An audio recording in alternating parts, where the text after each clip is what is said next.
आज के चैप्टर की शुरुआत में हम देखते हैं कि हुओ यू हाउ की उस रखैल वाली बात को सुनकर सन मून एम्पायर के सारे जनरल्स और सोल इंजीनियर्स गुस्से से आग बबूला हो चुके थे। लेकिन उन बेवकूफ़ों को क्या पता था कि उनकी महारानी जूजी इस वक्त अंदर ही अंदर एक बहुत ही अजीब सी उलझन में थी। कमीना कहीं का, तू एकदम नीच है यूहा। सबके सामने ऐसी बातें कौन बोलता है? तुझे ये बातें मुझे अकेले में प्राइवेट में बोलनी चाहिए थी। क्या पता मैं मान ही जाती। क्या तुझे पता है कि मैं हर दिन यही सोचती हूँ कि काश मैं इस महारानी की गद्दी को छोड़कर तेरी रखैल बन पाती। जूजी का दिल अंदर ही अंदर कांप रहा था और उसकी सांसें ऊपर नीचे हो रही थी। उसके बगल में खड़े फायर फीनिक्स लीजन के लॉन्डो को लगा कि महारानी जी गुस्से से खौल रही हैं, इसलिए किसी की भी कुछ बोलने की हिम्मत नहीं हुई। वो सब बस जूजी के ऑर्डर का इंतजार कर रहे थे। तो खुद अपनी मौत को बुलावा दे रहा है हुओ यू हाओ, जूजी ने अपने दांत पीसते हुए कहा। लेकिन बेचारी जूजी को क्या पता था कि वहां हवा में गायब शैडो खड़ा यूहाओ भी कोई मजे नहीं कर रहा था। वू तोंग ने गुस्से ने उसे इतनी जोर से चूटी काटी थी कि उसकी जान निकल रही थी। यूहाओ अपनी स्पिरिचुअल पावर से लगातार वू टोंग को समझाने की कोशिश कर रहा था कि अरे बाबा, मैं ये सब सिर्फ दुश्मन के लौंडों को भड़काने के लिए कर रहा हूं ताकि मेरे प्लान का अगला स्टेप काम कर सके। लेकिन अफसोस, इस वक्त वू टोंग सिर्फ एक जलने वाली बीवी बनी हुई थी जिसे कोई लॉजिक समझ नहीं आ रहा था। यूहाओ ने फिर से अपनी आवाज भारी करते हुए कहा, क्या हुआ महारानी जी? क्या आपको मेरी शर्त मंजूर नहीं है? तो फिर वो जो आपने कहा था कि मैं तुम्हें जो चाहिए वो दूंगी, वो सब बस हवा हवाई बातें थी। अगर ऐसा है तो मुझे भी फालतू की बातें बनानी बहुत अच्छे से आती हैं। क्या तुम्हें सच में लगता है कि हम तुम्हारा कुछ नहीं बिगाड़ सकते? जूजी ने एकदम ठंडी आवाज में कहा। हो यू हाओ, क्या तुम्हें यकीन है कि मैं अभी के अभी अपनी आर्मी को श्रेक सिटी पर हमला करके पूरे शहर को राख में मिलाने का ऑर्डर नहीं दे सकती? मैं तुम्हारी एकेडमी की 10,000 साल की बुनियाद को मिट्टी में मिला दूंगी और श्रेक एकेडमी का नाम इस दुनिया से हमेशा के लिए मिटा दूंगी। जूजी की इस धमकी के जवाब में यूहाओ ने जो खौफनाक बात कही, उसने पूरे कॉन्टिनेंट की हवा को बर्फ की तरह जमा दिया। यूहाओ ने एकदम ठंडी आवाज में कहा, अगर तुमने ऐसा करने की जरूरत भी की तो मैं अपनी पूरी जिंदगी और अपनी आखिरी सांस तक सन मून एम्पायर के हर एक इंसान को मौत के घाट उतार दूंगा, और इसमें तुम्हारे मासूम नागरिक भी शामिल होंगे। मैं किसी को नहीं बख्शूंगा। मैं तब तक कत्लेआम मचाऊंगा जब तक इस दुनिया से सन मून एम्पायर के खून का नामो निशान नहीं मिट जाता। क्या? यूहाओ की ये बात सुनकर सिर्फ सनमून एम्पायर वाले ही शौक में नहीं थे, बल्कि दूर हवा में उड़ रहे श्रेक एकेडमी के सारे एल्डर्स के भी होश उड़ गए। अब जाकर उन्हें समझ में आया कि यूहाओ कल रात सी गॉड्स पवेलियन में रिजाइन करने क्यों आया था। वो कोई इमोशनल ड्रामा नहीं था, बल्कि वो पहले से ही ये खौफनाक प्लान बनाकर बैठा था। भाई साहब, यूहाओ बोल क्या रहा था? वो एक टाइटल डुओ लॉ है और वो खुल्लम खुल्ला मासूम नागरिकों को मारने की धमकी दे रहा था। इसका सीधा सा मतलब था कि वो इंसानियत भूलकर एक कत्लेआम की मशीन यानी मशीन ऑफ स्लॉटर बनने वाला था। वो पूरे कॉन्टिनेंट का दुश्मन बनने वाला था। ऐसी खौफनाक बातें तो ईविल सोल मास्टर्स भी खुलेआम बोलने से डरते हैं। यूहाओ की इस एक धमकी ने उसे पूरी दुनिया का सबसे बड़ा पब्लिक एनिमी बना दिया था। अब तो स्टार लो या डोलिंग एम्पायर भी उसे सपोर्ट नहीं कर सकते थे, क्योंकि उसने जो कहा था वो पूरी तरह से बैन था।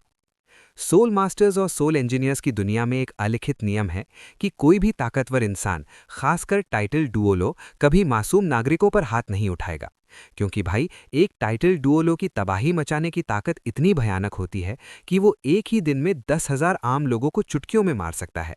अगर कोई टाइटल डुओलो सच में ऐसा करने पर उतर आया तो दुनिया में प्रलय आ जाएगी और खून की नदियां बहने लगेंगी। तो सीधे शब्दों में कहूं तो यूहाओ सिर्फ सन मून एम्पायर के खिलाफ नहीं जा रहा था, वो पूरी इंसानियत यानी ह्यूमैनिटी के खिलाफ जा रहा था। हवा में दूर उड़ रहे एल्डर स्वेन के चेहरे की नसें फरकने लगी। एल्डर सॉन्ग ने एकदम हक्के बक्के होकर एल्डर स्वेन की तरफ देखा। क्या क्या वो सच में ऐसा करने वाला है? एल्डर स्वेन ने एक बहुत ही अजीब सी कड़वी हंसी हंसते हुए कहा, अब ये सवाल नहीं है कि वो ऐसा करेगा या नहीं। उसने ये बातें बोलकर अपनी इज्जत और अपना नाम पहले ही मिट्टी में मिला दिया है। मुझे नहीं पता वो क्या करना चाहता है। अब समझ आ रहा है कि वो श्रेक एकेडमी से अपने सारे रिश्ते क्यों तोड़ना चाहता था। ये लड़का सच में हमें हैरान करने का कोई मौका नहीं छोड़ता। मुझे तो इस पर बहुत गर्व है, प्राउड। चैन ड्योडोडो अचानक बीच में कूदते हुए बोला। शैन लिन्नर ने झटके से उसके गंजे सिर पर एक तमाचा मारा और चिल्लाई, तुझे किस बात का गर्व है बेवकूफ? चैन ड्योडोडो हंसते हुए बोला, अरे तुम लोगों को नहीं लगता कि यूहाओ अब सच में एक अल्टीमेट सोल्जर की तरह बिहेव कर रहा है? एक अल्टीमेट सोल्जर वो होता है जो हजारों दुश्मनों के सामने अकेला खड़ा होकर जंग का पासा पलट दे। यूहाओ के अंदर अब वही आग दिख रही है और ये कोई बुरी बात नहीं है। वैसे उसने अभी जो कुछ भी बकवास की है, एल्डर्स, क्या आप में से किसी ने कुछ सुना? एल्डर ज़्वेंग तुरंत समझ गए और अपना सिर ना में हिलाते हुए बोले, मैंने कुछ नहीं सुना। हम लोग बहुत दूर है ना। यान शाओज़ेर ने भी एक गहरी सांस ली और ड्रामेटिक तरीके से कहा, हाँ यार, पता नहीं आजकल मेरे कानों को क्या हो गया है, कुछ सुनाई ही नहीं देता। मुझे घर जाकर अपने कान साफ करने पड़ेंगे। यूहाओ की आवाज़ तो हम तक आ ही नहीं रही है और मुझे नहीं लगता श्रेक सिटी में किसी ने कुछ सुना होगा। ये लड़का हमेशा अपने आप से ही बड़बड़ाता रहता है, कौन जाने क्या बोल रहा है। एल्डर स्वेन के होठों पर फिर से मुस्कान आ गई। उन्होंने भी नाटक करते हुए एक सांस ली और कहा, मैंने बहुत टाइम से शराब नहीं पी थी, लेकिन कल रात यूहाओ ने मुझे इतना गुस्सा दिलाया कि मैंने 2-4 पैग लगा लिए थे। मेरा सिर अभी भी घूम रहा है। नहीं भाई, अब मैं और नहीं उड़ सकता। मुझे जाकर दीवार पर थोड़ा आराम करना है। ये लड़का वैसे भी कभी नहीं हारने वाला, तो हम लोग यहाँ क्या कर रहे हैं? चलो वापस चलते हैं। एल्डर सॉन्ग का तो दिमाग ही खराब हो गया। अबे तुम एक अल्टीमेट डुओ लो हो और कह रहे हो कि तुम उड़ नहीं सकते? कौन बेवकूफ़ इस बात पर यकीन करेगा? क्या तुम खुद इस बकवास पर यकीन कर रहे हो? एल्डर स्वेन ने बहुत ही गहराई से एल्डर सॉन्ग को देखा और कहा, जिंदगी में कुछ बातें ऐसी होती हैं जिन्हें अगर तुम खुद से बार बार बोलते रहो तो तुम्हें उन पर यकीन होने लगता है। अब वापस चलते हैं सनमून एम्पायर के कैंप की तरफ। 1 लाख की फौज वाले उस खौफनाक कैंप में अब शमशान जैसा सन्नाटा छा गया था। वो आम सैनिक जिन्हें अभी तक ये लग रहा था कि ये बड़े बड़े टाइटल डुओलोस की लड़ाई है और इससे उन्हें कोई मतलब नहीं है, उन सब की आंखें अब खौफ के मारे फटी की फटी रह गई थीं। तभी उनके रेडार्स ने डिटेक्ट किया कि श्रेक सिटी के जो सोल मास्टर्स यानी एल्डर्स हवा में उड़े थे, वो सब वापस शहर के अंदर जा रहे हैं। दुश्मन की नज़र में इसका सिर्फ एक ही मतलब था कि श्रेक सिटी ने यूहाओ से सारे रिश्ते तोड़ लिए हैं। अब वो इस जंग के मैदान में एकदम अकेला है। जूजी ने अपनी काली आंखों से यूहाओ को घूरा।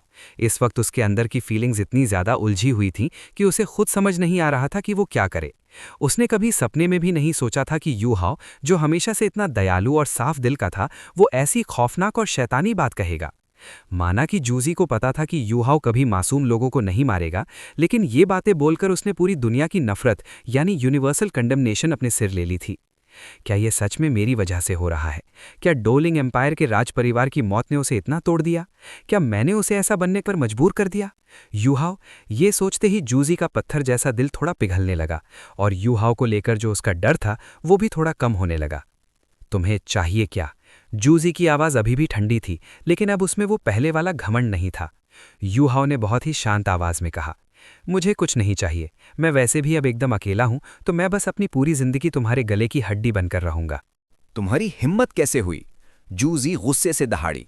यूहाओ मुस्कुराया, तुम चाहो तो आजमा कर देख लो कि मुझ में कितनी हिम्मत है। वैसे भी मैं इस जुए में अपनी जान दांव पर नहीं लगा रहा हूं।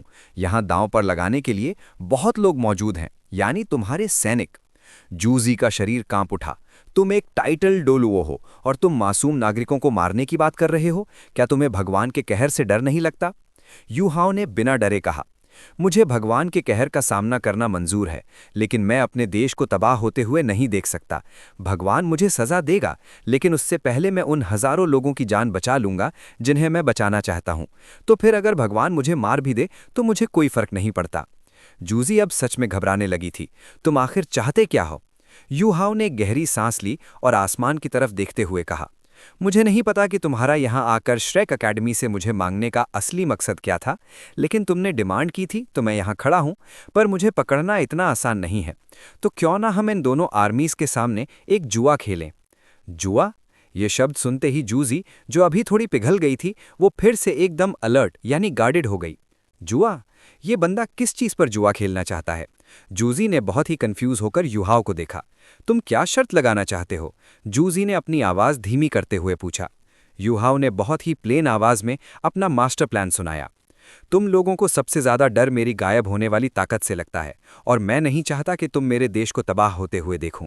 माना कि अब श्रेक सिटी से मेरा कोई लेना देना नहीं है, लेकिन फिर भी मैं उसकी हिफाजत करना चाहता हूं। तो शर्त यह है, हम दोनों के बीच 10 लड़ाइयां होंगी। मैं अकेला तुम्हारे 10 सबसे ताकतवर लोगों से एक एक करके लड़ूंगा, 1 on 1। ये फाइट टू डेथ होगी। जो जीतेगा वो अगले राउंड में जाएगा और जो हारेगा वो मरेगा। अगर तुम लोगों ने मुझे 10 राउंड्स के अंदर मार दिया तो सब कुछ यहीं खत्म। लेकिन अगर मैं 10 के 10 राउंड्स जीत गया तो तुम्हें अपनी पूरी आर्मी को यहां से वापस ले जाना होगा और तुम अगले 3 साल तक श्रेक अकेडमी पर हमला नहीं करोगी। अगर शर्त मंजूर है तो अभी शुरू करते हैं, और अगर नहीं तो फिर अपने मासूम नागरिकों की मौत का तमाशा देखने के लिए तैयार रहना। ये सुनते ही जूजी का दिमाग सुन्न हो गया। अब जाकर उसे यूहाओ का असली मास्टरमाइंड प्लान समझ आया था। कितना शातिर है ये कमीना। इसने अपनी खौफनाक ताकत और उन धमकियों का इस्तेमाल करके पूरी सन मून आर्मी को बंधक यानी टाइट डाउन बना लिया है। इसने मुझे ऐसी सिचुएशन में ला खड़ा किया है कि मुझे इसकी ये शर्त माननी ही पड़ेगी। जूजी जानती थी कि उसकी 1 लाख की फौज ये सब देख और सुन रही है। अगर उसने ये शर्त ठुकरा दी तो सैनिकों को लगेगा कि महारानी को उनकी जान की कोई परवाह नहीं है। पूरी आर्मी में खौफ और बगावत फैल जाएगी। और ऐसे माहौल में अगर युहाओं ने सच में उनके कैंप में घुसकर थोड़े बहुत जनरल्स को भी मार दिया तो आर्मी के अंदर वो चीज़ होगी जिससे हर मिलिट्री सबसे ज़्यादा डरती है, बगावत। जूजी किसी भी कीमत पर यह रिस्क नहीं ले सकती थी और ना ही उसके जनरल्स ये होने देते। तो सीधे शब्दों में कहूं तो युहाओं ने अपनी इज्जत की बलि चढ़ाकर पूरी सन मून एम्पायर की आर्मी को घुटनों पर ला खड़ा किया था। और सबसे बड़ी बात, युहाओ अभी बहुत जवान था। वो कोई अल्टीमेट डोलुओ नहीं था, यहां तक कि वो ट्रांसेंडेंट डोलुओ भी नहीं था। और ऐसे में वो खुद सामने से 10 लोगों से एक के बाद एक लड़ने की डिमांड कर रहा था। सन मून एम्पायर के पास इस शर्त को ठुकराने का कोई लॉजिकल रीजन नहीं था। कमीना कहीं का, जूजी ने मन ही मन सोचा। अगर सन मून एम्पायर अपनी आर्मी यहां से पीछे हटा लेता है तो श्रेक पर से सारा प्रेशर खत्म हो जाएगा और फिर आर्मी का जो स्टार लो एम्पायर पर हमला करने वाला मास्टर प्लान था उसे भी पूरी तरह से बदलना पड़ेगा। युहाओ, तुमने मुझे बहुत बड़ी मुसीबत में डाल दिया है। इन कुछ ही सेकंड्स में जूजी का दिमाग रॉकेट की स्पीड से दौड़ रहा था। और ठीक उसी पल अचानक जूजी के दिमाग में एक आवाज गूंजी। ये आवाज बहुत ही धीमी थी लेकिन एकदम शीशे की तरह साफ थी। ईविल सोल मास्टर्स, हम दोनों के कॉमन एनिमी हैं? ये सुनते ही जूजी के दिल की धड़कन 1 सेकंड के लिए रुक गई। उसने कभी सपने में भी नहीं सोचा था कि इतने सारे लिंक्ड डिफेंसिव बैरियर्स के अंदर होने के बाद भी युहाओ अपनी स्पिरिचुअल पावर सीधा उसके दिमाग में घुसा सकता है। और उसी पल जूजी को तुरंत समझ में आ गया कि युहाओ इस 1 on 10 वाली मौत की लड़ाई से असल में क्या करना चाहता है। युहाओ का अपनी शर्त रखने का सिर्फ एक ही मकसद नहीं था कि सन मून एम्पायर पीछे हट जाए। उसका दूसरा और सबसे बड़ा मकसद था होली घोस्ट चर्च के उन पापी ईविल सोल मास्टर्स को बाहर निकालना और उन्हें मौत के घाट उतारना। हाँ, होली घोस्ट चर्च उन दोनों का यानी युहाओ और जूजी का कॉमन एनिमी था। लेकिन अभी के लिए होली घोस्ट चर्च पर हमला करना जूजी के प्लान के खिलाफ था। लेकिन युहाओ को इस बात से रत्ती भर भी फर्क नहीं पड़ रहा था। अब जब वो इतनी बड़ी आर्मी के सामने खुल्लम खुल्ला आ चुका था तो उसके पास पीछे हटने का कोई रास्ता नहीं था। जूजी ने एक बहुत ही शातिर स्माइल देते हुए कहा, युहाओ, मुझे यकीन नहीं हो रहा कि तुम इतने बड़े बेवकूफ़ हो सकते हो कि तुम अकेले हमारे 10 सबसे ताकतवर लोगों से लड़ने की बात कर रहे हो। हमें तुम्हारे साथ ये जुआ खेलने में कोई दिक्कत नहीं है, लेकिन ये शर्त थोड़ी अनफेयर नहीं लग रही? अगर हम हारते हैं तो हमें अपनी पूरी 1 लाख की आर्मी पीछे हटानी पड़ेगी, लेकिन अगर तुम हारते हो तो सिर्फ तुम्हारी एक मामूली सी जान जाएगी। क्या तुम्हें नहीं लगता कि तुम खुद को कुछ ज़्यादा ही ओवर रेट कर रहे हो? तुम्हारी जान की कीमत हमारी पूरी आर्मी के बराबर नहीं है। ये सुनते ही युहाओ मन ही मन खुश हो गया। वो सच में जूजी को इस कमाल की टीम वर्क के लिए थैंक्स बोलना चाहता था। इतने खौफनाक और भारी माहौल में भी जूजी तुरंत समझ गई थी कि युहाओ क्या करना चाहता है और उसने एकदम परफेक्ट लाइन बोली थी। युहाओ का असली टारगेट सन मून एम्पायर के सोल इंजीनियर्स नहीं बल्कि होली घोस्ट चर्च के ईविल सोल मास्टर्स थे। लेकिन क्या एक आर्मी के पीछे हटने की शर्त उन लालची ईविल सोल मास्टर्स को मोटिवेट कर सकती थी? बिल्कुल नहीं। वो कमीने तो चाहते ही थे कि जंग हो, खून बहे और हजारों लोग मरे ताकि वो उनकी आत्माओं को खाकर अपनी ताकत बढ़ा सकें। इसलिए युहाओ बहुत अच्छे से जानता था कि उन लालची कुत्तों को बाहर निकालने के लिए उसे कोई ऐसा लालच फेंकना पड़ेगा जिसे देखकर वो खुद ब खुद मौत के कुएं में कूद पड़े, और ये लालच उसे खुद अपनी जेब से देना था। युहाओ ने सिर हिलाते हुए कहा, हाँ, ये बात तो सच है कि मेरी अकेले की जान तुम्हारी पूरी आर्मी के बराबर नहीं है, लेकिन अपनी जान के अलावा मेरे पास दांव पर लगाने के लिए कुछ और चीज़ें भी हैं।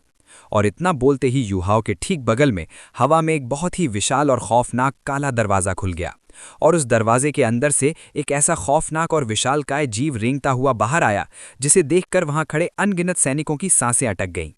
ये क्या भला है? वो जीव एक बहुत ही भयंकर और विशालकाय भालू था जिसकी हाइट 50 मीटर से भी ज़्यादा थी। उसके शरीर से एक इतनी डरावनी और खौफनाक ऑरा निकल रही थी कि आसपास की हवा भी भारी हो गई। उसके बाल अजीब से ग्रे रंग के थे, लेकिन उसकी आंखें एकदम खून जैसी लाल थीं। ऐसा लग रहा था जैसे उसकी आंखों के अंदर आग की लपटें जल रही हों। ये कोई और नहीं, युहाओ का अपना जांगशी आइस बेयर किंग एयरबाई था। इसके ठीक बाद युहाओ ने अपने हाथ से खंजर बाहर निकाला। इस खंजर का ब्लेड एक बहुत ही खतरनाक और चमकते हुए बर्फीले नीले रंग का था। युहाओ ने वो खंजर हवा में उछाला और झटके से पूरे इलाके का टेम्परेचर 0 से भी नीचे गिर गया। फायर फीनिक्स लीजन का वो जो आग उगलने वाला जो लिंक्ड डिफेंसिव बैरियर था, जो काफी दूर था, वो भी इस खंजर की ठंड से कांपने लगा और उसकी रोशनी मध्यम पड़ने लगी, यहां तक कि आसमान से बर्फ के टुकड़े भी गिरने लगे। अगर इस वक्त जिया श्वानचंद ईवल आई टायरेंट लीजन का कमांडर यहाँ होता तो वो इस कारे दरवाजे और इस बर्फीले खंजर को देखकर तुरंत समझ जाता कि डोलिंग एम्पायर पर हमला करने वाले ईविल सोल मास्टर्स कोई और नहीं बल्कि खुद हुओ यूहाओ था। लेकिन किस्मत से वो अभी तक कैंप में नहीं पहुंचा था और ये सब कुछ यूहाओं के प्लान के एकदम परफेक्ट कंट्रोल में था। यूहाओं ने जोर से कहा, ये दोनों चीजें मेरी जिंदगी की सबसे कीमती चीजें हैं। ये खंजर कोई आम हथियार नहीं बल्कि एक गॉडली वेपन, दैवीय हथियार है। अगर ये मेरे पास ना होता तो मैं बीस्ट गॉड का वो खौफनाक हमला कभी नहीं रोक पाता। चलो मैं तुम्हें इसका एक छोटा सा डेमो दिखाता हूं। ये बोलते ही वो मॉर्निंग ड्यू डैगर अचानक हवा में सीधा वर्टिकल खड़ा हुआ और एक भयंकर नीली रोशनी में बदलकर सीधे फायर फीनिक्स लीजन के उस विशाल बैरियर की तरफ गोली की रफ्तार से शूट हुआ। जूजी के ऑर्डर देने से पहले ही फायर फीनिक्स लीजन के लौंडों की फट गई और उन्होंने तुरंत अपनी पूरी जान लगाकर उस बैरियर की डिफेंसिव पावर को एकदम मैक्सिमम कर दिया। लेकिन गाइज, जैसे ही वो छोटा सा खंजर उस विशाल बैरियर से टकराया, बैरियर की वो धधकती हुई लाल रोशनी एक झटके में बुझ गई। पूरा का पूरा बैरियर एकदम डार्क ब्लू रंग का हो गया और वहां बूम बूम बूम करके कई खौफनाक धमाके हुए। उस विशाल बैरियर के बाहर एक बहुत ही गहरा चीरा लग चुका था। अगर खंजर थोड़ा और अंदर जाता तो वो पूरा बैरियर चीर कर रख देता। भूलना मत गाइज, ये एक 20 लॉर्ड रैंक लीजन का फुल पावर बैरियर था और एक छोटे से खंजर ने सिर्फ एक हल्की से टैप से ये तबाही मचा दी थी। और सबसे खौफनाक बात तो ये थी कि खंजर ने अपनी एलिमेंटल डिसएडवांटेज को भी मात दे दी थी। मतलब आग बर्फ को पिघलाती है, लेकिन यहाँ इस खंजर की एक्सट्रीम कोल्डनेस ने आग के उस बैरियर को चीरकर अंदर बैठे फायर फीनिक्स के लौंडों की हड्डियां जमा दी थी। उनकी लाल रोशनी एकदम फीकी पड़ चुकी थी। उन्हें यकीन ही नहीं हो रहा था कि एक मामूली सा खंजर इतनी भयंकर तबाही ला सकता है। यूहाओं ने अपना खंजर वापस बुलाते हुए बहुत ही प्लेन आवाज में कहा, और जहां तक मेरे इस पालतू जानवर की बात है, मुझे नहीं लगता कि मुझे इसके बारे में कुछ बताने की जरूरत है। जो लोग भूतों, आत्माओं और स्पिरिट्स के साथ खेलते हैं, वो इसे देखकर समझ ही गए होंगे कि ये क्या चीज है। क्या मैं सही कह रहा हूं, लीडर ज़ोंगली वू? मुझे पता है कि तुम छुपकर इसे घूर रहे हो, बाहर क्यों नहीं आ जाते? यूहाओं की ये ललकार सुनते ही अचानक हवा में एक बहुत ही खौफनाक बैंगनी काली रोशनी फटी और होली गोस्ट चर्च का सबसे बड़ा लीडर ज़ोंगली वू आसमान में प्रकट हो गया। ज़ोंगली वू की आंखों में एयर बाय को देखकर जो लालच था वो साफ झलक रहा था। उसने यूहाओं की तरफ देखा तक नहीं, उसकी आंखें तो बस पागलों की तरह एयर बाय के उस विशाल शरीर पर गड़ी हुई थीं। भले ही ज़ोंगली वू होली गोस्ट चर्च का लीडर था और मुर्दों का सबसे बड़ा मास्टर था, लेकिन उसे भी समझ नहीं आ रहा था कि यूहाओं ने इतने ताकतवर सोल बीस्ट को एक स्पेक्ट्रल क्रीचर, मुर्दा जीव कैसे बदल दिया। लेकिन एक बात तो वो 100% श्योर था कि ये जीव अपनी पिछली जिंदगी से भी कहीं ज्यादा खौफनाक और ताकतवर हो चुका था। ज़ोंगली वू मन ही मन सोच रहा था, इसके शरीर से जैसी दानवी ऑरा निकल रही है, ये पक्का अपनी पिछली जिंदगी में कोई सैविज बीस्ट रहा होगा। और ऐसे सैविज बीस्ट को अपनी कठपुतली बनाना हमेशा से ज़ोंगली वू का सबसे बड़ा सपना था। याद है ना, जब वो दी टियान के पीछे गया था तो उसका मकसद दी टियान को अपनी कठपुतली बनाना था। उसे लगता था कि अगर वो ऐसा कर पाया तो वो दुनिया का सबसे ताकतवर इंसान बन जाएगा।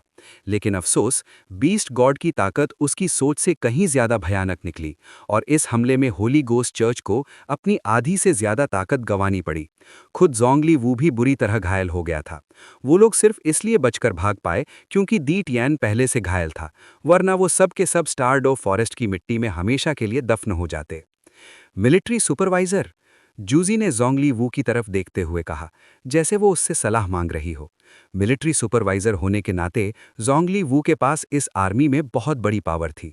वो किसी को ऑर्डर तो नहीं दे सकता था, लेकिन उसका काम जूजी पर नज़र रखना था। और जब भी जूजी को कोई बहुत बड़ा फैसला लेना होता था, जैसे पूरी आर्मी को पीछे हटाना, तो उसे ज़ोंगली वू की परमिशन लेनी पड़ती थी। ज़ोंगली वू, जिसकी आंखों से लालच टपक रहा था, उसने सिर हिलाते हुए कहा, मुझे लगता है कि ये लड़का जो चीज़ें दांव पर लगा रहा है वो सच में बहुत ज़्यादा कीमती हैं।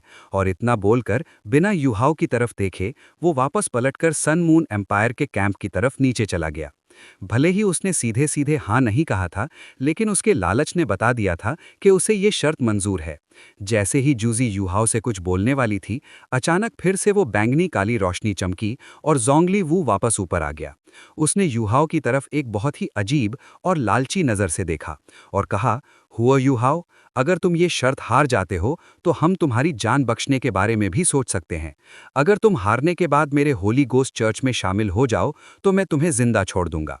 अब देखो गाइज, युहाओ ने जो पहले धमकियां दी थी वो बाकी लोगों को बहुत बुरी लगी होंगी, लेकिन होली गोस्ट चर्च के लीडर के लिए वो कोई बड़ी बात नहीं थी। और ऊपर से जब उसने देखा कि युहाओ के पास एयर बाई जैसा खौफनाक मुर्दा जीव है, तो उसे पक्का यकीन हो गया कि युहाओ के पास ईविल सोल मास्टर्स के कुछ बहुत बड़े सीक्रेट्स हैं। वो सिर्फ उन सीक्रेट्स को ही नहीं जानना चाहता था, बल्कि वो युहाओ को होली गोस्ट चर्च का हिस्सा बनाना चाहता था। उसे लगा कि युहाओ के टैलेंट को देखकर वो उसे फ्यूचर में होली गोस्ट चर्च का होली सन, पवित्र बेटा या उत्तराधिकारी भी बना सकता है। जरा सोचो, अगर ड्रैगन गॉड डोलुओ एल्डर मू का अपना डिसाइपल होली गोस्ट चर्च में शामिल हो जाए तो श्रेक एकेडमी के मुंह पर इससे बड़ा तमाचा और क्या होगा। जोंगली वू को इस बात की कोई टेंशन नहीं थी कि युहाओ खुद अपनी मर्जी से जुड़ना चाहता है या नहीं। उसे खुद पर इतना घमंड था कि वो किसी भी अच्छे इंसान का ब्रेन वॉश करके उसे एक ईविल सोल मास्टर बना सकता था।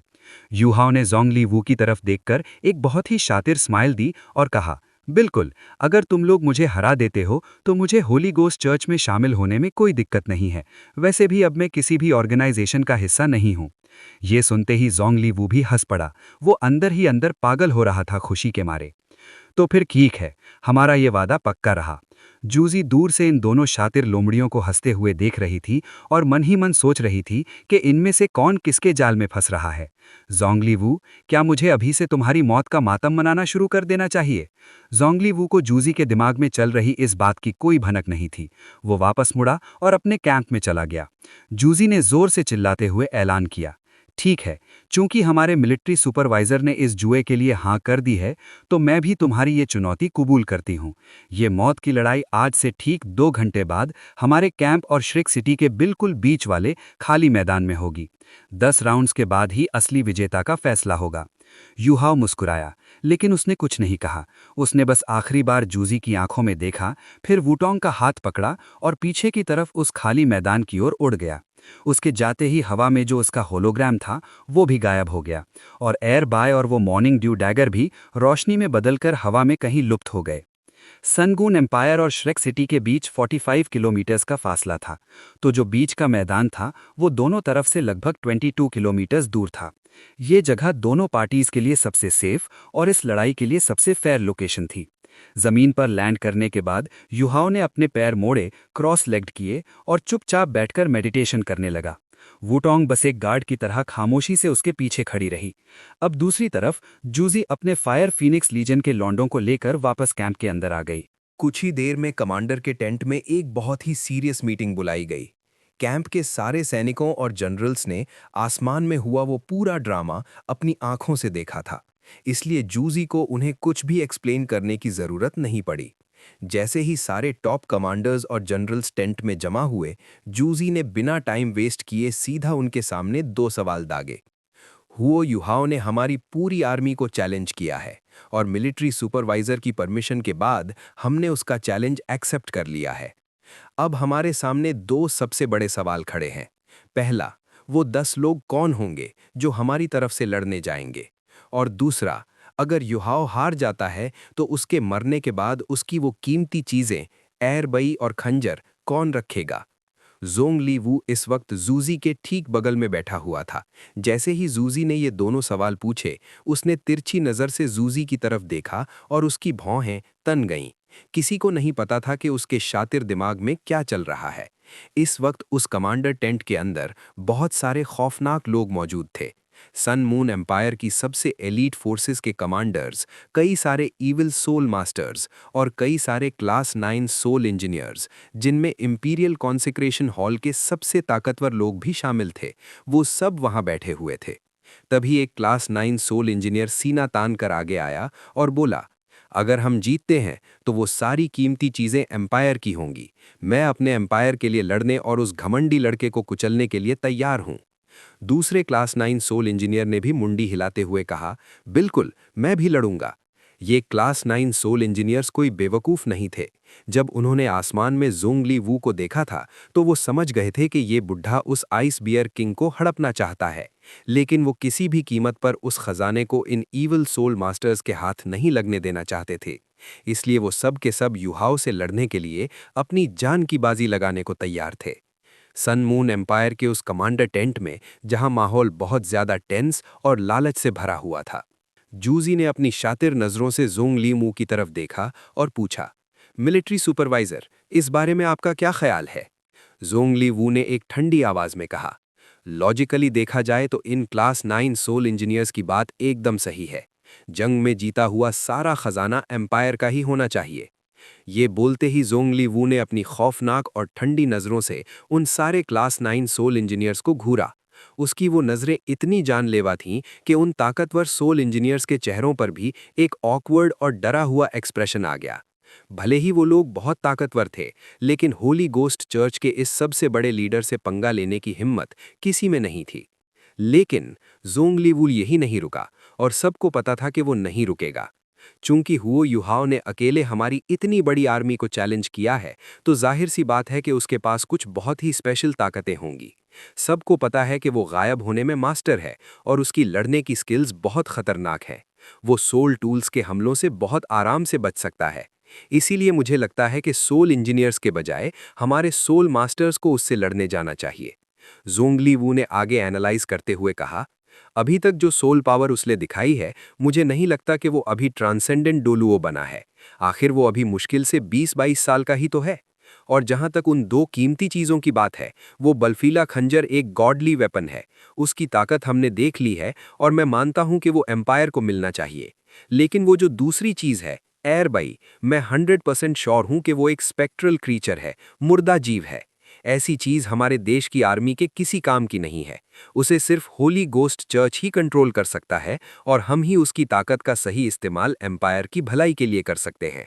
ये सुनते ही एल्डर सू से रहा नहीं गया और वो आगे आकर भड़कते हुए बोला, तो क्या इसका मतलब ये है कि हमारे मिलिट्री सुपरवाइजर सारा मलाईदार खजाना खुद हड़पना चाहते हैं? ज़ोंगली वू अपनी जगह से खड़ा हुआ और अपने खौफनाक शरीर से सबको डराते हुए बोला, बेशक मैं वो मुर्दा जीव बिना कुछ किए नहीं लूंगा। मुझे पता है यहाँ बैठे हर इंसान को अपनी जान बहुत प्यारी है। कोई भी अपनी मर्जी से अपनी जान दांव पर लगाकर हुओ युहाओं के साथ मौत की लड़ाई नहीं लड़ना चाहेगा। तो फिर क्यों ना होली गोस्ट चर्च ही इस लड़ाई की मेन फाइटिंग फोर्स बने?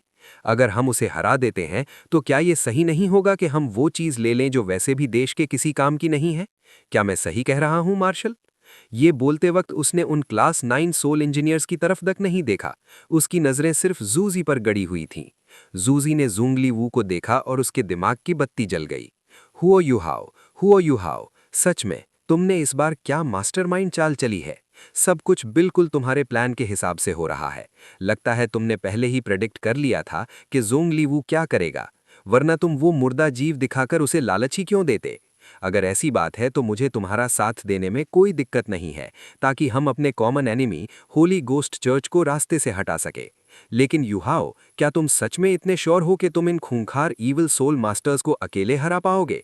ये सोचते हुए जूजी ने धीरे से सिर हिलाया और कहा, ठीक है, चूंकि मिलिट्री सुपरवाइजर खुद ये जिम्मेदारी लेना चाहते हैं तो मैं ये लड़ाई उनके हाथों में सौंपती हूँ। लेकिन ये लड़ाई हमारी आर्मी की इज्जत का सवाल है और इसी पर हमारी आगे की मिलिट्री स्ट्रैटेजी भी टिकी हुई है, इसलिए इसमें हारने की कोई गुंजाइश नहीं है। मिलिट्री सुपरवाइजर, क्या आप ऑफिशियल मिलिट्री ऑर्डर लेने के लिए तैयार हैं? हैं?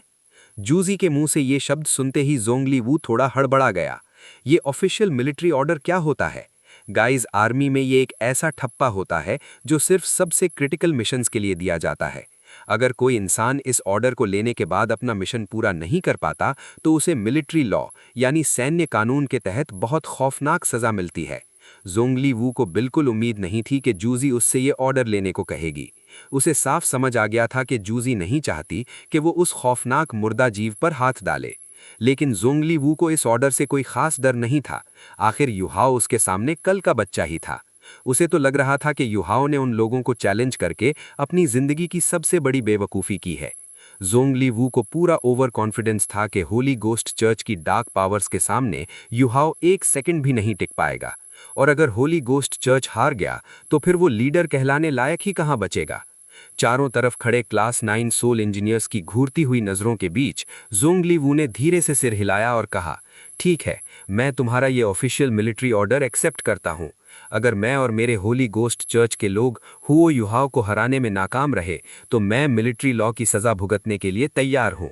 जल्द ही टेंट में बैठे सारे लोगों के सामने ज़ोंगली वू ने उस ऑफिशियल मिलिट्री ऑर्डर पर अपने साइन कर दिए। अब भले ही वो इंपीरियल ट्यूटर या मिलिट्री सुपरवाइजर हो, लेकिन साइन करने के बाद वो इस ऑर्डर को बदल नहीं सकता। इस रूल से कोई नहीं बच सकता। जूजी ने सिर हिलाया और कहा, ठीक है, तो फिर मैं आपको गुड लक कहती हूं और उम्मीद करती हूं कि आप जीत कर ही लौटेंगे। हम्फ। ज़ोंगली वू ने गुस्से में फुंकार मारी, अपनी आस्तीन झटकी और पैर पटकते हुए टेंट से बाहर निकल गया। उसके पीछे पीछे उसके सारे ईविल सोल मास्टर्स भी बाहर चले गए। उनके जाते ही एल्डर सू और बाकी सारे क्लास 9 सोल इंजीनियर्स तुरंत जूजी के पास जमा हो गए। एल्डर सू घबराते हुए बोला, मार्शल, क्या हम सच में उन ईविल सोल मास्टर्स को हुओ युहाओ से निपटने देंगे? उस मुर्दा जीव से जो खौफनाक ऑरा निकल रही थी वो सच में डरावनी थी। अगर वो जीव ज़ोंगली वू के हाथ लग गया तो होली गोस्ट चर्च की ताकत इतनी बढ़ जाएगी कि उन्हें रोकना नामुमकिन हो जाएगा। बाकी सोल इंजीनियर्स भी फ्यूचर में होने वाली इस तबाही को लेकर बहुत ज्यादा डरे हुए थे। जूजी ने बहुत ही शांत तरीके से अपना हाथ हिलाया और कहा, हुओ युहाओ एक बहुत ही स्मार्ट लड़का है। आखिर वो मुएन ड्रैगन गॉड डुओलो का शिष्य है, सी गॉड्स पवेलियन का सबसे जवान मेंबर है और उसका अगला मास्टर है। क्या तुम लोगों को लगता है कि इतना इंटेलिजेंट इंसान खुद ब खुद किसी सुसाइडल सिचुएशन में कूदेगा? भले ही उसका अकेडमी से झगड़ा हो गया हो, वो ऐसी बेवकूफ़ी कभी नहीं करेगा। और आज जिस कॉन्फिडेंस से वो मुझसे बात कर रहा था, मुझे पक्का यकीन है कि उसने अपनी आस्तीन में कोई बहुत बड़ा तुरुप का इक्का छुपा रखा है। जूजी ने आगे कहा, चूंकि मिलिट्री सुपरवाइजर खुद इस लड़ाई के लिए इतने उतावले हैं, तो मुझे लगा कि उन्हें ट्राई करने देने में क्या हर्ज है। वैसे भी मुझे नहीं लगता कि उनके पास 10 इतने ताकतवर लोग होंगे जो युहाओ का सामना कर सकें। अगर वो हार गए तो हम कोई और रास्ता निकाल लेंगे, और अगर गलती से वो जीत भी गए तो भी हम कुछ ना कुछ जुगाड़ कर ही लेंगे। ये सुनकर सारे ताकतवर सोल इंजीनियर्स खामोश हो गए। जूजी का ये वेट एंड वॉच वाला एटीट्यूड अभी की सिचुएशन के हिसाब से बिल्कुल परफेक्ट था। अब दूसरी तरफ चलते हैं, मैदान में। सून मून एम्पायर के कैंप और श्रेक सिटी के बीच के उस विशाल खाली मैदान में हुओ युहाओ चुपचाप आंखें बंद किए बैठा था। वो तोंग उसके ठीक पीछे एक गार्ड की तरह खड़ी थी। युहाओ के शरीर के अंदर सोल पावर बहुत ही शांत और स्टेबल तरीके से फ्लो कर रही थी, लेकिन हैरानी की बात यह थी कि एकदम बगल में खड़ी वुतोंग को भी युहाओ के शरीर से रत्ती भर भी सोल पावर की फ्लक्चुएशंस यानी कि हलचल महसूस नहीं हो रही थी। यही तो युहाओ के 2 सोल कोर्स का असली खौफ था। युहाओ अपने सोल कोर्स की मदद से अपनी सारी सोल पावर को शरीर के अंदर छोटे छोटे स्पाइरल्स यानी कि भंवर में कंप्रेस कर सकता था। ये भंवर उसकी स्पिरिचुअल पावर और सोल पावर का एकदम परफेक्ट फ्यूजन थे। उसके सोल कोर्स सिर्फ बाहर के नेचर यानी कि हेवन एंड अर्थ से एनर्जी सोखते थे, लेकिन अंदर की एनर्जी को बाहर लीक नहीं होने देते थे। इसी वजह से ज़ोंगली वू जैसा खूंखार इंसान भी ये पता नहीं लगा पाया कि युहाओ असल में कितना ताकतवर है। वो तो बस युहाओ की सांसों को देखकर तुक्का लगा रहा था कि वो अभी ट्रांसेंडेंट डुओलो नहीं बना है। हाँ, ये सच है कि युहाओ अभी तक ट्रांसेंडेंट डुओलो यानी कि रैंक 93 नहीं बना था, लेकिन उसके पास ट्विन मार्शल सोल्स थे और एक सेकंड सोल कोर यानी कि अल्टीमेट आइस सोल कोर था। उसकी ये रैंक 93 की सोल पावर किसी भी आम रैंक 93 टाइटल डुओलो के मुकाबले कहीं ज़्यादा खौफनाक और मॉन्स्ट्रस थी। उसने अपना आईसी वॉर गॉड्स आर्मर पहले ही पहन रखा था। इस ह्यूमन शेप्ड सोल टूल का कमाल ये था कि ये अल्टीमेट आइस की सारी ठंडक को सूट के अंदर ही छुपा कर रखता था, बाहर बिल्कुल भी लीक नहीं होने देता था। इसलिए युहाओ के आसपास का माहौल डरावनी हद तक शांत लग रहा था। सोल मास्टर्स की दुनिया के इतिहास में 10 के खिलाफ 1 की मौत की लड़ाई आज तक कभी नहीं हुई थी। दूर से देखने पर युहाओ एक ऐसा बेवकूफ़ और जल्दबाज लड़का लग रहा था जिसके पास कोई रास्ता नहीं बचा था और वो गुस्से में आकर अपनी जान देने जा रहा था। क्या वो सच में अपनी जिंदगी का इतना खौफनाक अंत करने वाला था? अब चलते हैं श्रेक सिटी की ऊंची दीवार यानी सिटी वॉल पर। वहां सी गॉड्स पवेलियन के सारे एल्डर्स और टैंक्स रख के सारे टॉप लीडर्स यानी कि बेबे और बाकी सब जमा हो चुके थे। यहां तक कि बेबे को भी नहीं पता था कि यूहाओ आखिर करने क्या वाला है, और अब पानी सिर के ऊपर से जा चुका था। कोई भी यूहाओ को रोक नहीं सकता था। तान्या ने घबराते हुए बेबे का हाथ जोर से पकड़ा और फुसफुसाई, बेबे, क्या तुम्हें लगता है यूहाओ सच में ये सब कर पाएगा? बेबई ने बहुत ही विश्वास से सिर हिलाया। वो पक्का कर लेगा शाओ। जब उसने खुद सामने से ये शर्त रखी है तो उसके पास कोई ना कोई मास्टर प्लान जरूर होगा। हमें उस पर भरोसा रखना चाहिए। यूहाओ के पास वो ताकत है। वो ये सब सिर्फ सून मून एम्पायर की आर्मी को पीछे हटने पर मजबूर करने के लिए कर रहा है। बिना कॉन्फिडेंस के वो इतनी बड़ी रिस्क कभी नहीं लेगा। और आज जिस कॉन्फिडेंस से वो मुझसे बात कर रहा था, मुझे पक्का यकीन है कि उसने अपनी आस्तीन में कोई बहुत बड़ा तुरुप का इक्का छुपा रखा है। लेकिन बेबई की बातों से तान्या की टेंशन कम नहीं हुई। पता नहीं क्यों बेबई, पर मुझे अंदर से ऐसी फीलिंग आ रही है कि यूहाओ को खुद भी नहीं पता कि वो इन सबको हरा पाएगा या नहीं। ऐसा लग रहा है जैसे वो जानबूझकर खुद को एक बहुत ही भयानक और जानलेवा सिचुएशन में ढकेल रहा है। वहां पास ही में खड़े एल्डर्स वैन ने ये तान्या की बात सुन ली। उन्होंने मुड़कर देखा, धीरे से सिर हिलाया और बोले, तुम बिल्कुल सही कह रही हो बच्ची। वो सच में खुद को एक सुसाइडल सिचुएशन में डाल रहा है। वो मरकर दोबारा जिंदा होना चाहता है। मुझे नहीं पता उसका एग्जैक्ट प्लान क्या है, लेकिन मुझे यकीन है कि वो जो भी कर रहा है पूरे होशो हवास में कर रहा है। और जहां तक मुझे लगता है, वो इस मौत के खेल का इस्तेमाल करके अपने कल्टीवेशन लेवल को एक झटके में बढ़ाना चाहता है। क्या मतलब? सबने हैरानी से एल्डर्स वैन की तरफ देखा।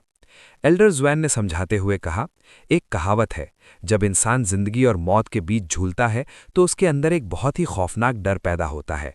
यूहाओ जानबूझकर अपने ऊपर वो इमेंस प्रेशर यानी भयंकर दबाव डालना चाहता है ताकि वो अपनी लिमिट्स को तोड़ सके।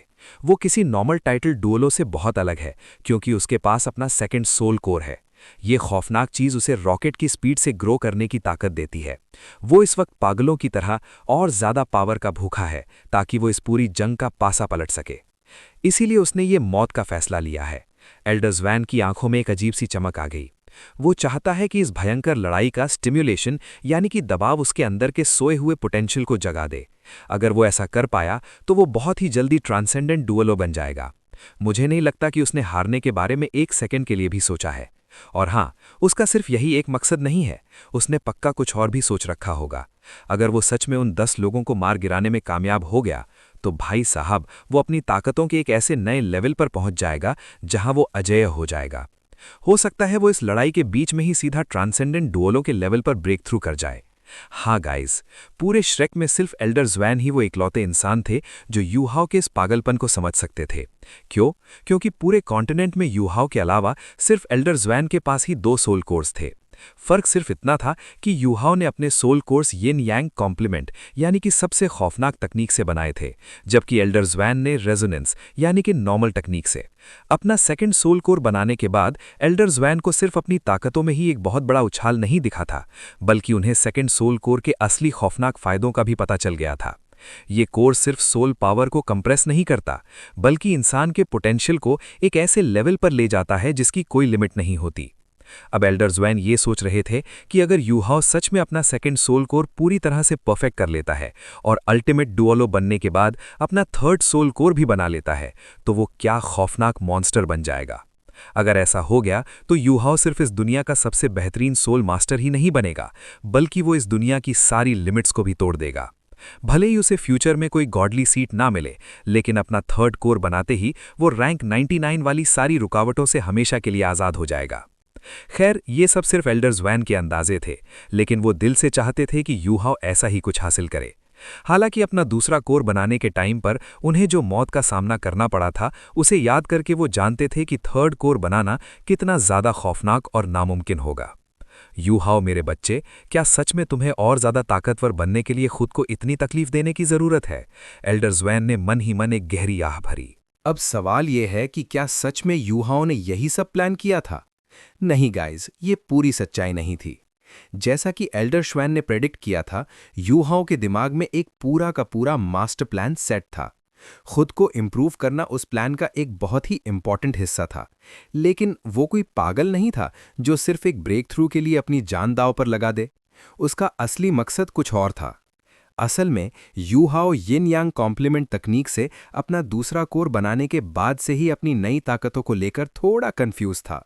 उसने कोर बना तो लिया था, लेकिन उसे अभी तक अपनी नई ताकतों का 100% इस्तेमाल करना नहीं आया था, और इसीलिए उसने खुद को इस लाइफ एंड डेथ वाली सिचुएशन में धकेलने का फैसला किया। वो चाहता था कि इन खूंखार और ताकतवर दुश्मनों के साथ लड़ते लड़ते उसे अपने सेकंड सोल कोर की हर एक छोटी से छोटी बारीकी समझ में आ जाए। वो अपनी ताकतों को बैटल के प्रेशर में टेस्ट करना चाहता था। भूलना मत गाइज, यू हाओ इस पूरी दुनिया का इकलौता ऐसा इंसान है जिसने यिन यांग कॉम्प्लीमेंट तकनीक से अपना दूसरा कोर बनाया है। उससे पहले सिर्फ बीस्ट गॉड यानी दी त्यान ने ऐसा किया था, लेकिन वो एक सोल बीस्ट है। इंसानों में यू हाओ पहला है। इसलिए दुनिया में ऐसा कोई भी टीचर या गुरु नहीं था जो उसे सिखा सके कि इस कोर को कैसे इस्तेमाल करना है। उसे ये सब खुद ही एक्सप्लोर करना था। अगर यू हाओ के पास टाइम होता तो वो आराम से बैठकर अपनी नई ताकतों को धीरे धीरे सीखता। फ्यूचर में भगवान बनने के लिए वही सबसे सेफ तरीका था। लेकिन अभी उसके पास टाइम ही तो नहीं था, इसीलिए उसे ये शॉर्टकट लेना पड़ा। उसे अपनी बॉडी और ताकतों को लड़ाइयों के झटके देकर जगाना था। यही सबसे तेज तरीका था जिससे उसे पता चलता कि वो असल में कितना ताकतवर हो चुका है। जब इंसान सबसे बड़ी मुश्किल में फंसता है, तभी उसका सबसे खौफनाक पोटेंशियल बाहर आता है। ये बात उसने सालों पहले continental advanced soul master academy soul duelling tournament में ही सीख ली थी। माना कि तब से लेकर अब तक उसकी ताकतें हजारों गुना बढ़ चुकी हैं, लेकिन यू हाओ का आज भी यही मानना है कि इंसान चाहे किसी भी लेवल पर हो, अपनी ताकतों को जानने का सबसे बेस्ट तरीका यही है कि खुद को मौत के खौफ में डाल दो। धीरे धीरे समय बीतता गया और फाइनली वो 2 घंटे का टाइम पूरा हो गया। अब मौत का खेल शुरू होने वाला था। सन मून एम्पायर के कैंप से सैनिकों की एकदम परफेक्ट लाइनें बाहर आने लगीं। बहुत ज्यादा लोग बाहर नहीं आए थे, कुल मिलाकर 1000 से भी कम लोग थे, लेकिन ये सारे के सारे फुली आर्म्ड सोल इंजीनियर्स थे। उन्होंने पहले से ही अपना लिंक्ड डिफेंसिव बैरियर चालू कर रखा था और वो 22 किलोमीटर दूर बैठे यू हाओ की तरफ धीरे धीरे बढ़ने लगे। इन सैनिकों ने अपने बीच में सन मून एम्पायर के सबसे ताकतवर लोगों को कवर कर रखा था। दूसरी तरफ श्रेक सिटी के भी बड़े बड़े गेट्स खुल गए। भले ही यू हाओ ने खुल्लम खुल्ला कह दिया था कि उसका एकेडमी से कोई लेना देना नहीं है, लेकिन एल्डर श्वैन के पास भी अपनी फोर्सेस भेजने का एक सॉलिड रीजन था। आखिर वो लोग ऐसे ही हाथ पर हाथ धरकर तो नहीं बैठ सकते थे ना, जब दुश्मन के हजारों सोल इंजीनियर्स शहर की तरफ बढ़ रहे हों। श्रेक सिटी से जमीन पर कोई नहीं निकला, बल्कि 1000 से ज्यादा सोल मास्टर्स सीधा हवा में उड़े, और ये सब के सब कम से कम सोल सेजेस यानी 7 रिंग्स के लेवल के थे। इस उड़ने वाली आर्मी के सबसे आगे सी गॉड्स पवेलियन के एल्डर्स और तीनों एम्पायर्स के सबसे इलीट कल्टिवेटर्स चल रहे थे। इनमें से किसी के भी दिल में यू हाओ के लिए कोई नफरत या बुराई नहीं थी। क्यों? क्योंकि उन्होंने वो नहीं सुना था जो यू हाओ ने सन मून एम्पायर की आर्मी को चिल्लाकर कहा था। एल्डर श्वैन ने उन्हें सिर्फ इतना बताया था कि यू हाओ इस पूरी प्रॉब्लम को सॉल्व करने के लिए अकेले 10 लोगों से लड़ने वाला है। इसलिए उन सब की नज़रों में यू हाओ एक बहुत बड़ा हीरो था। दोनों तरफ से हजार लोगों का इस तरह से बैटल ग्राउंड की तरफ आना ऐसा लग रहा था जैसे ये सब पहले से ही प्लान किया गया हो। अगर सच में 1-on-1 की लड़ाई होती तो सन मून वाले चाहे अपनी गिनती डबल भी कर लेते, तब भी वो श्रेक एकेडमी को कभी नहीं हरा पाते। लेकिन ये एक जंग थी, और जहां सोल इंजीनियर्स इन्वॉल्व हो जाते हैं वहां 1-on-1 नाम की कोई चीज नहीं होती। एल्डर श्वैन अपनी टीम को लेकर यू हाओ से ठीक 500 मीटर दूर जाकर हवा में रुक गए। उन्होंने किसी को भी यू हाओ के पास जाकर इंटरैक्ट करने की परमिशन नहीं दी। वो सब बस एक लाइन में खड़े होकर खामोशी से इस खौफनाक लड़ाई का इंतजार करने लगे। इस क्रिटिकल मोमेंट पर एल्डर श्वैन बिल्कुल नहीं चाहते थे कि कोई भी यू हाओ का फोकस खराब करे। दूसरी तरफ सन मून एम्पायर की फौज भी यू हाओ से ठीक 500 मीटर दूर आकर रुक गई। इसका मतलब था कि एल्डर श्वैन और दुश्मन के बीच टोटल 1 किलोमीटर का फासला था, और इसी 1 किलोमीटर के बीच वाले खाली मैदान में सोल मास्टर्स की दुनिया के इतिहास की सबसे बड़ी और सबसे खौफनाक लड़ाई शुरू होने वाली थी। जूजी अभी भी अपने उस सुनहरे लाल सूट में एकदम रानी की तरह चमक रही थी। उसके सैनिकों ने उसके लिए एक बहुत ही शानदार कुर्सी लाकर रखी और वो मज़े से उस पर बैठकर यू हाओ को घूरने लगी। चूंकि वो तीनों आर्मीज की कमांडर थी, इसलिए वहां मौजूद हजारों लोगों में सिर्फ उसी के पास बैठने की औकात थी। यहां तक कि मिलिट्री सुपरवाइजर जोंगली वू को भी बैठने की इजाजत नहीं थी। जोंगली वू अपनी खौफनाक और ठंडी नज़रों से यू हाओ को घूर रहा था, उसकी आंखों में एक अजीब सी चमक थी और किसी को नहीं पता था कि उसके शातिर दिमाग में क्या चल रहा है। लेकिन उसके शरीर से जो खौफनाक ऑरा निकल रही थी वो हर गुजरते मिनट के साथ और भी ज्यादा भयंकर होती जा रही थी। यू हाओ अभी भी जमीन पर आंखें बंद किए ध्यान लगा रहा था। उसे अपने आसपास हो रही सारी हलचलों का पता था, लेकिन उसने जानबूझकर उन सबको इग्नोर कर दिया। हुआओ यू हाओ, जोंगली वू की वो गहरी और बिजली की तरह कड़कती हुई आवाज पूरे मैदान में गूंज उठी। चलो ये 10 लड़ाइयां शुरू करते हैं। जोंगली वू की ये आवाज सुनकर फाइनली यू हाओ ने धीरे धीरे अपनी आंखें खोली, और जैसे ही यू हाओ ने अपनी आंखें खोली, जोंगली वू के दिल की धड़कन एक पल के लिए तेज हो गई। उसे यू हाओ की आंखों में कुछ ऐसा दिखा जो इस दुनिया का नहीं था। यू हाओ की दोनों आंखों का रंग अलग अलग हो चुका था। उसकी एक आंख एकदम शानदार सुनहरे रंग की थी। भले ही उसमें से कोई तेज रोशनी नहीं निकल रही थी, लेकिन उस आंख को देखकर ऐसा लग रहा था जैसे उसमें सूरज की अनंत गहराई छिपी हो। और उसकी दूसरी आंख एकदम चमकते हुए आसमानी नीले रंग की थी, जो एक विशाल और गहरे नीले समुद्र की तरह लग रही थी। ये दोनों अलग अलग रंग सिर्फ कुछ ही सेकंड्स के लिए रहे, फिर यू हाओ की आंखें नॉर्मल हो गईं। ये सब बिना किसी ऑरा या ऊर्जा को रिलीज किए हुआ था, लेकिन सिर्फ ये एक झलक ही सन मून एम्पायर के उन ताकतवर लोगों के दिलों में खौफ पैदा करने के लिए काफी थी। जैसा कि जूजी ने कहा था, अकेले 10 लोगों को चैलेंज करने के लिए सिर्फ हिम्मत काफी नहीं होती। भूलना मत गाइस, ये कोई स्कूल का कॉन्टिनेंटल टूर्नामेंट नहीं था जहां एज लिमिट की वजह से सेम लेवल के लोग लड़ते हैं। ये जंग का मैदान था, ये जिंदगी और मौत का सवाल था। यहां कोई भी अपने कमजोर लोगों को लड़ने नहीं भेजेगा। यू हाओ का सामना सन मून एम्पायर के सबसे खूनखार और ताकतवर मॉन्स्टर्स से होने वाला था। माना कि डेथ गॉड डूलो यानी ये शीसुई, ड्रैगन एम्परर डूलो यानी जोंगली यान और अंपायर के टॉप क्लास 9 सोल इंजीनियर्स यहाँ नहीं थे, लेकिन फिर भी जो लोग यहाँ मौजूद थे उनकी ताकत इतनी थी कि खुद श्रेक एकेडमी को भी उनसे खौफ खाना पड़ता। यू हाओ जमीन से थोड़ा ऊपर हवा में तैरा और फिर खड़ा हो गया। उसने पीछे मुड़कर अपनी वूतोंग को देखा और हल्का सा सिर हिलाया। वूतोंग ने उसकी आंखों में बहुत गहराई से देखा, फिर आगे बढ़कर उसे कसकर गले लगा लिया। उसने यू हाओ के कान में कुछ फुसफुसाया और फिर पीछे मुड़कर एल्डर श्वैन की तरफ चली गई। लेकिन वो उनके साथ जाकर नहीं खड़ी हुई, बल्कि एल्डर श्वैन से भी 100 मीटर आगे आकर खड़ी हो गई ताकि वो यू हाओ को करीब से देख सके। यू हाओ ने एक बार जोंगली वू को घूरा, फिर कुर्सी पर बैठी जूजी की तरफ देखा और बोला, आ जाओ, पहले वाले को भेजो। जैसे ही यू हाओ ने ये शब्द कहे, जूजी के दिमाग में अचानक पुरानी यादें ताज़ा हो गईं। उसे वो दिन याद आ गए जब यू हाओ सन मून एम्पायर की sun moon imperial soul engineering academy में एक एक्सचेंज स्टूडेंट बनकर आया था। उस वक्त भी उसने बिल्कुल इसी तरह एकेडमी के सबसे ताकतवर स्टूडेंट्स को चैलेंज किया था, और उस वक्त भी उसने बिना किसी डर के अपनी ताकत के दम पर उन सब की धज्जियां उड़ा दी थीं।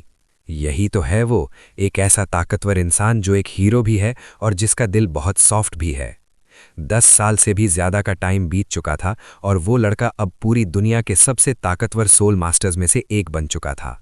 अगर आज यू हाओ ये लड़ाई जीत जाता है तो इस बात में कोई शक नहीं है कि वो फ्यूचर में सन मून एम्पायर के लिए मौत का दूसरा नाम बन जाएगा, और साथ ही साथ वो बाकी तीनों एम्पायर्स के लिए उम्मीद की सबसे बड़ी किरण बन जाएगा। ये किस्मत में लिखा था कि ये वो लड़ाई होगी जो हुआओ यू हाओ को पूरी दुनिया में अमर कर देगी। अगर वो यहां मर भी गया तो भी वो तीनों एम्पायर्स का सबसे बड़ा हीरो कहलाएगा। इन सारे ख्यालों और फीलिंग्स के बीच जूजी एकदम खामोश बैठी रही। ऐसा लग रहा था जैसे उसने ये पूरी लड़ाई जोंगली वू के हाथों में सौंप दी हो। जोंगली वू ने एक ठंडी फुंकार मारी और अपना हाथ हवा में हिलाया। अगले सेकंड जोंगली वू के ठीक बगल में से एक काली परछाई गोली की रफ्तार से यू हाओ की तरफ उड़ी। ये इंसान एक बहुत ही बड़े और खौफनाक काले लबादे में पूरी तरह से लिपटा हुआ था। उसका चेहरा बिल्कुल नहीं दिख रहा था। वो हवा में उड़ते हुए एक काले धुएं की तरह लग रहा था। जैसे जैसे वो यू हाओ के करीब आ रहा था, उसके शरीर से निकलने वाली ऑरा भयंकर तेजी से बढ़ रही थी। उसकी डार्क पावर्स में इतनी ज्यादा बुराई भरी हुई थी कि वो एक फूटते हुए ज्वालामुखी की तरह लग रहा था। भले ही वो इंसान अभी सिर्फ कुछ 100 मीटर ही उड़ा था, लेकिन उसके सिर के ठीक ऊपर आसमान में काले और खौफनाक बादलों का एक बहुत बड़ा झुंड इकट्ठा हो गया था। वो काले बादल यू हाओ की तरफ तेजी से बढ़ रहे थे, जैसे वो सारी रोशनी को निगल लेना चाहते हों। इस इंसान का नाम था वू युन। भले ही ये होली गोस्ट चर्च के उन टॉप 8 एल्डर्स में से नहीं था, लेकिन ये होली गोस्ट चर्च के हॉल ऑफ कॉन्सेक्रेशन का सबसे ताकतवर सोल मास्टर था। लेकिन गाइज, इसके पीछे की कहानी बहुत ही दर्दनाक है। असल में वू युन कोई पैदाइशी या pure bred evil soul master नहीं था। उसका मार्शल आर्ट डार्क टाइप का था, जिसकी वजह से दुनिया के लोगों ने उसे गलती से ईविल सोल मास्टर समझ लिया। लोग सिर्फ शक की बिना पर पागलों की तरह उसकी जान के पीछे पड़ गए और उसे हंट करने लगे। एक दिन गुस्से और फ्रस्ट्रेशन में आकर उसने सारे उन लोगों को जान से मार दिया जो उसका शिकार करने आए थे। और जब उसके पास कोई और रास्ता नहीं बचा तो तंग आकर सच में होली गोस्ट चर्च ज्वाइन कर लिया। और कई सालों की कल्टीवेशन के बाद अब वो सच में एक खूनखार और असली ईविल सोल मास्टर बन चुका था। गाइज, देखा आपने, दुनिया के ताने और नफरत ने कैसे एक बेकसूर इंसान को सच में एक राक्षस बना दिया।